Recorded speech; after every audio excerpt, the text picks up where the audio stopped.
in my last video, I shared the absolutely heartbreaking story of an aquarium cleaner who allegedly formed a telepathic connection with a pregnant dolphin, Nia. All right, a dolphin that tried to warn her that something was wrong with her baby. If the story sounded like science fiction, which I'm sure a lot of people might think so, all right, it's because, in my opinion, when I heard it, it really did mirror one of the most powerful cinematic bonds, okay, that we've seen when it comes to cetaceans and dolphins, and that is of the Tolkien from Avatar: Way of the Water. Everybody, our brothers and sisters have returned. Okay, in the movie, in Way of the Water, these massive, like sentient whale-like creatures, they're not just animals, all right? They are the spiritual brothers and sisters to the Na'vi, all right? Just look at this scene. Okay, so we can see that the clan is celebrating because the Tolkien have returned. Ooh, ooh, ooh. So the clan matriarch Ronal, Kate Winslet's character, all right, swims out to meet her lifelong spirit sister Ro-Ah.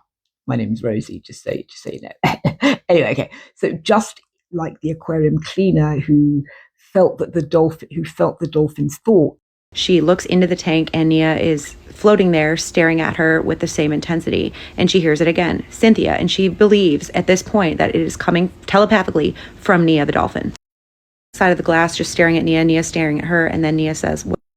Cynthia is like questioning her own sanity. She's like, there's no way this dolphin's talking to me. She continues cleaning the glass, and Nia says it again, what are you doing? So Cynthia is like, what do I have to lose? Like, no one's here to witness this. Like, so she decides she's going to talk to the dolphin back. She goes, I'm cleaning. Ronal and Roa communicate through like a very deep emotional connection. So Roa gestures to Ronal's belly, telling her that she looks beautiful, and then Ronal reveals why she feels like that, and it's because she reveals that she's pregnant too, okay? And so they share this like really profound joy of like motherhood across two different species. So we've got the Metkaina tribe, Ronal's pregnancy, and then we see Roa, who in the migration had her own little baby calf, and it was so beautiful.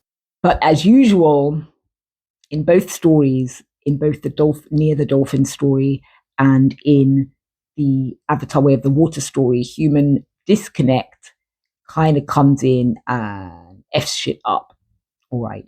Both stories deal with human disconnect when it comes to this, and it shatters the, let's just say, magic. All right. In real life, in the account of Near the Dolphin, the cleaner begged management, as you saw, to check on the dolphin because Nia said, please, something's wrong with my baby. But they dismissed her, telling her everything was fine and that so many dolphins in captivity have children and whatnot. I'm not saying that they're like bad, but And in Avatar, it is bad, all right? The human hunters target the mother whale, Roa, specifically because she has a newborn calf, making her slower and easier to hunt. Right, and that scene gets me. They ruthlessly kill her for profit, completely blind to the fact that they are murdering a sentient mother. They're unaliving a mother, and they brutally get the calf next. When Near the Dolphin gave birth to a stillborn, okay, a wave of crushing, paralyzing grief hit the cleaner so hard that she ended up quitting, right? She can never work with animals ever again. I don't blame her. Now let's look at Ronal. When she finds her spirit sister dead, her screams of agony are just for the loss of like a pet. It's not just an animal, all right? She's feeling the phantom echo. She's feeling the deep loss of her sister's death, like literally her sister. She was my spirit sister. She was the composer of songs. Much revealed. We would sing together. She waited many breeding cycles to have this calf. The clan was so happy for her. What is this? Don't worry. What is this? It's a total fracturing of her soul. I'm not soul fragments flying here.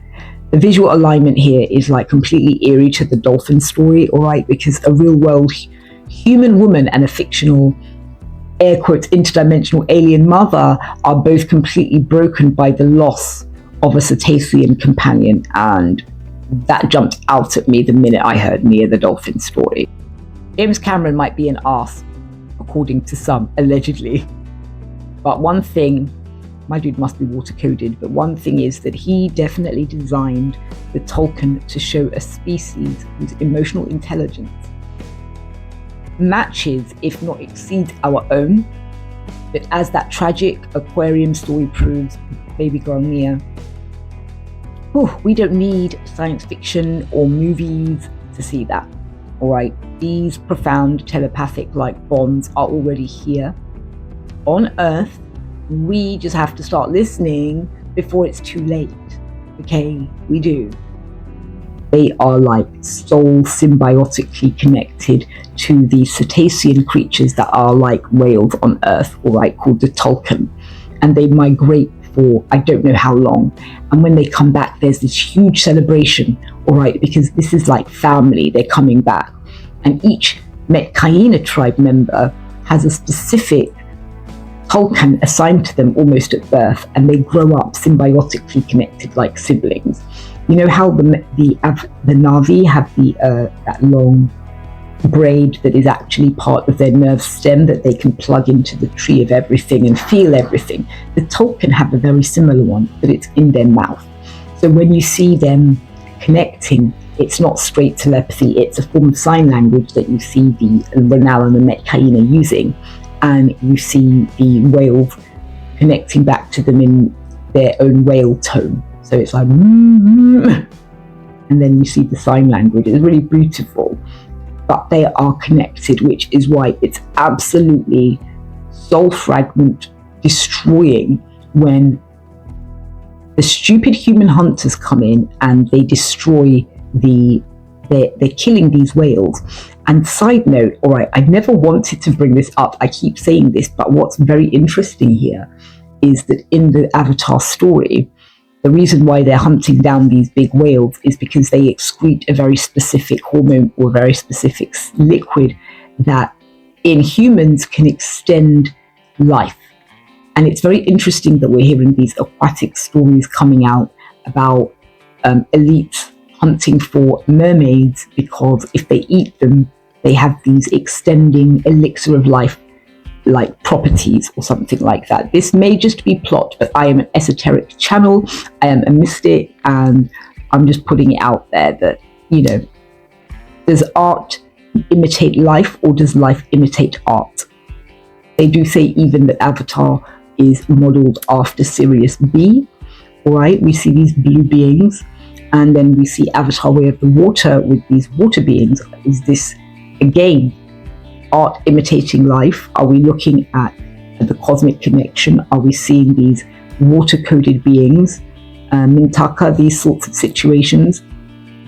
Either way, it was devastating. And when I heard the story of Nia the Dolphin, my mind immediately went to the scene of the beautiful connection between the Metcaina tribe and the Tolkien and the awful death. And that paralleled the dismissiveness, I guess, of humans as well. I mean, it's a strange situation. I mean, we're here in an aquarium and you're telling them the dolphin is having telepathic communication. I get it. Nobody's really going to listen, and not every person that works with animals is this kind of like Marvel villain. Some people work with animals because they truly love them. They just don't have that connection. They might not understand these sorts of higher ways of being, so they're doing what they think is best. We've got to give them that too.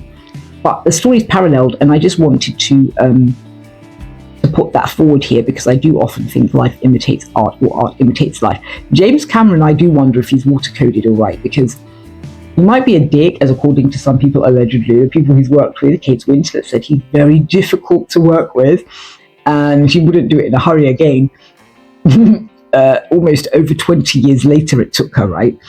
But he did do The Abyss, he did Titanic, he's doing Avatar, these very much these themes, so I wonder what he's downloading in his sleep. But anyway, I wanted to put that on here because there is a connection in my mind.